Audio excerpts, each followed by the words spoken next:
नमस्कार, मैं कमलेश कबीर, आपका एक बार फिर स्वागत करता हूँ इस नए एपिसोड में। आज के इस एपिसोड में हम बात करेंगे बिहार की राजनीति के गद्दावर नेता लालू प्रसाद यादव की।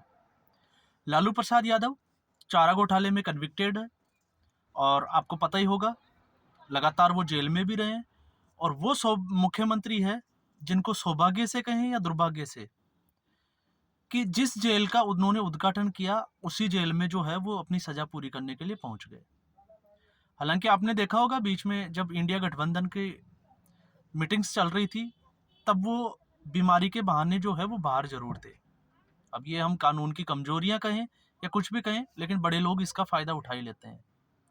और जब भी उनको ईडी का सम्मन या किसी मामले में उनको बुलाया जाता तो उनकी तबीयत खराब है, उनकी हॉस्पिटल से एक फोटो जारी होती थी। लेकिन जब इंडिया गठबंधन की मीटिंग होती थी तो वो वहां पे मौजूद जरूर होते थे और मकसद था अपने बेटे को राजनीति में सेट करना, तेजस्वी यादव को। उनका जो है वो आपने देखा ही होगा, हमेशा से ये मकसद रहा है कि उनके जीते जीत उनका बेटा जो है वो बिहार का मुख्यमंत्री बन जाए।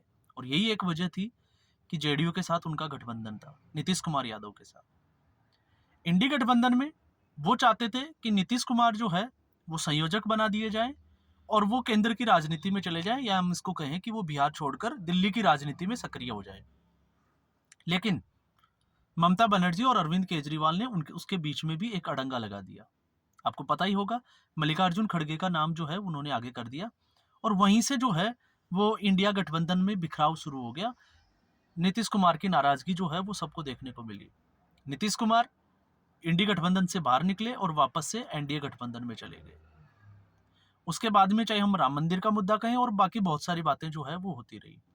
लेकिन इस बार लालू प्रसाद यादव ने सीधा जो है वो पटना की एक रैली में नरेंद्र मोदी के ऊपर हमला बोला है। और नरेंद्र मोदी, जिसको कहें चाहे किस्मत कहें चाहे भाग्य कहें, जब से वो कुर्सी पे बैठे हैं, राजनीतिक किसी पद पे वो बैठे हैं, उन्होंने अपनी सीट जो है वो अपनी मर्जी से छोड़ी है, वो कभी हारे नहीं है। चाहे वो गुजरात के चुनाव हो, चाहे उसके बाद में वो मुख्यमंत्री के बाद में जो है वो केंद्र की राजनीति में आना।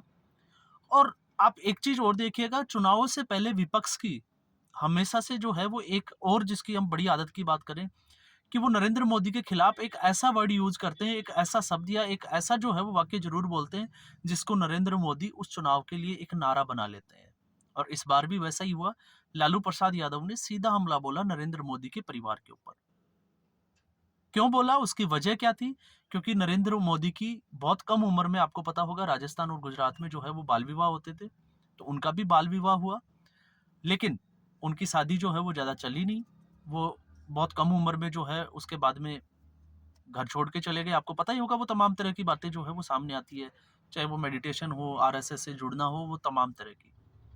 और अब विपक्ष जो है, जब कोई उनके पास मुद्दा नहीं है, उनका मुद्दा सिर्फ ये है कि मोदी को गाली देना है, मोदी को हराना है, तो फिर उनके ऊपर कहाँ अटैक किया जाए। तो अब की बार उनको मिला नरेंद्र मोदी के परिवार के ऊपर हमला किया जाए। और हुआ भी ऐसा ही। लालू प्रसाद यादव ने वही गलती करी जो कांग्रेस पार्टी के राहुल गांधी 2018 में कर चुके हैं। इससे पहले 2014 में मणिशंकर अय्यर कर चुके हैं और विधानसभा चुनाव 2007 की अगर हम बात करें तो सोनिया गांधी खुद भी वही गलती जो है वो कर चुकी है। अब हम इसको थोड़ा सा विषयवार थोड़ा सा हम समझ लेते हैं। 2007 में जब विधानसभा चुनाव थे, मुख्यमंत्री रहते हुए नरेंद्र मोदी के, उससे पहले गोधरा कांड हुआ था, वो आप सभी को पता ही होगा। कार सेवकों को जो है वो ट्रेन में जिंदा जला दिया था और उसके बाद में जो है वो कम्युनल दंगे जो है वो सांप्रदायिक दंगे फैल गए थे। उसके बाद में 2007 में जो है वो सोनिया गांधी ने एक रैली में जो है वो हमला बोला था नरेंद्र मोदी के ऊपर और नरेंद्र मोदी को मौत का सौदागर बताया था। और उसी को जो है मौत का सौदागर बनाने के बाद में नरेंद्र मोदी जो है वो गुजरात में वापस सरकार बना लेते हैं। उसके बाद में 2014 में आपने देखा होगा, एक्सीडेंटल प्राइम मिनिस्टर एक मूवी भी आई। 2014 में जब बात ये चली कि अब नरेंद्र मोदी जो है वो राष्ट्रीय राजनीति में आ रहे हैं, उनको जो है वो भारतीय जनता पार्टी ने गुजरात से इस्तीफा दिलाया और राष्ट्रीय राजनीति पे। तो जब ये खबर जब राष्ट्रीय राजनीति की जो है वो कांग्रेस पार्टी की आई, तो मणिशंकर अय्यर ने कहा था कि नरेंद्र मोदी जो है वो कांग्रेस जो उसकी जो समिति है उसकी मीटिंग में आके चाय बेचे और चाय वाले को ही जो है चाय वाला बन सकता है प्रधानमंत्री, चाय वाला ही बनेगा प्रधानमंत्री। भारतीय जनता पार्टी ने इसको एक अपना नारा बनाया और नारा बनाने के बाद में 2014 में कांग्रेस पार्टी का क्या असर हुआ, वो आपने देखा। ये बड़े-बड़े जो है उदाहरण हम आपको जो है वो इसलिए कह रहे हैं, क्योंकि इस बार 2018 में जो है वो राहुल गांधी ने भी एक बहुत बड़ी गलती की थी। चौकीदार चोर है का एक नारा जो है वो बुलंद किया था, और उसके बदले आपने देखा होगा जितने भी जो राष्ट्रवादी सोच के व्यक्ति थे या जो भारतीय जनता पार्टी के फॉलोवर्स थे, उन सभी लोगों ने जो है मैं भी चौकीदार या मैं भी हूँ चौकीदार के जो है वो डीपी लगा लिए थे। और उसके बाद में लगातार जो है वो ये नारा बुलंद हो गया, ये नारा बन गया था, मैं भी चौकीदार या मैं भी हूँ चौकीदार। और उसके बाद में प्रधानमंत्री नरेंद्र मोदी का कार्यकाल 2.0 जो है वो दूसरा कार्यकाल शुरू हो जाता है। और इस बार चाहे वो राफेल का मुद्दा हो, मुद्दों से दूर हटके विपक्ष ने जब जब मोदी के ऊपर जो है वो निजी टिप्पणी की है, उसका खामियाजा विपक्ष को भुगतना पड़ा है। और इस बार भी ऐसा ही देखने को मिला कि नरेंद्र मोदी ने उसके बाद में लालू प्रसाद की इस रैली के बाद में जब उनकी तेलंगाना में रैली हुई, तो तेलंगाना में रैली में उन्होंने जो है वो इसी को एक नारा बना दिया कि मेरा देश और मेरी पार्टी ही मेरा परिवार है। और आप देखोगे बहुत सारे नेता और बहुत सारे लोगों ने जो है वो इसको अपनी डीपी के साथ में ऐड ऑन कर दिया है। तो नरेंद्र मोदी इसको भुनाने के लिए जाने जाते हैं, और इसके लिए विपक्ष को जो है मुझे लगता है, और जितने भी जो राजनीतिक विश्लेषक है उनको भी लगता है कि नरेंद्र मोदी पर निजी टिप्पणी करने से इन राजनेताओं को बचना चाहिए। और अगर ये ऐसा नहीं करेंगे, पुत्र मोह में कांग्रेस पार्टी का क्या हाल हुआ वो आप सभी ने देखा। एक पुत्र मोह के कारण प्रणब मुखर्जी को जो है वो राष्ट्रपति बनाया गया, जबकि वो प्रधानमंत्री पद के प्रबल दावेदार थे। और वो कांग्रेस पार्टी जो है वो इतनी बड़ी गलती कर चुकी थी कि उसके बाद में आपने देखा 2 साल यूपीए 1 और यूपीए 2 जो है वो कांग्रेस पार्टी की सरकार रही, लेकिन उसके बाद में उसका क्या असर हुआ वो हम सभी ने देखा। ठीक ऐसे ही पुत्र मोह की वजह से लालू प्रसाद यादव बड़बोलेपन के लिए हालांकि वो जाने जाते हैं, हंसी मजाक के लिए भी जाने जाते हैं, लेकिन इस बार जो उन्होंने गलती की, उस गलती की भरपाई करना आरजेडी नहीं विपक्षी गठबंधन के लिए भी बहुत मुश्किल होगा। क्यों? क्योंकि अब ये जो अगर नारा बुलंद होता है, तो फिर जब प्रधानमंत्री नरेंद्र मोदी ये कहते हैं कि 370 के पार या 400 के पार, तो ये जो नारे हैं वो उसके और नजदीक ले जाते हुए भारतीय जनता पार्टी को दिखाई देते हैं, या नरेंद्र मोदी को उसके पास में ले जाते हुए दिखाई देते हैं। तो अब इसके अलावा भी अब ये देखना जरूरी है कि कांग्रेस पार्टी जो लगातार अंबानी, अडानी और भी बहुत सारे रफाल के मुद्दे, उस पे लगातार जो है वो नरेंद्र मोदी के ऊपर हमलावर रही है। लालू प्रसाद यादव ने यहाँ तक कि जो है उन्होंने रुकने का नाम लिया, उन्होंने इससे आगे भी जो है कि नरेंद्र मोदी जो है वो हिंदू भी नहीं है, तो उन्होंने सीधे सीधे तौर पे जो है वो एक धार्मिक हमला भी बोला है। और इससे जो है कहीं ना कहीं वो हिंदू वोटरों को जो है वो मैसेज दे रहे हैं, और हिंदू वोटर भी जो है अब एक तरफा जाते हुए दिखाई देंगे। यही एक वजह है कि जब भी किसी नेता के ऊपर, देश के प्रधानमंत्री है, भारतीय जनता पार्टी की सरकार है, आलोचना करना, आप देखिएगा, लोकतंत्र का एक हिस्सा है। लोकतंत्र इसकी इजाजत देता है कि आप किसी भी व्यक्ति की आलोचना करें, लेकिन उस व्यक्ति के बारे में अगर निजी टिप्पणी की जाती है, चाहे वो किसी भी पार्टी के द्वारा की जाए, वो गलत है। और ये लोग और ये मतदाता जो अब धीरे धीरे जागरूक हो रहे हैं, वो इन चीजों को देखते हैं, इन चीजों को समझते हैं, और फिर वोट बैंक किस तरफ खिसकता है वो आप सभी ने देखा है।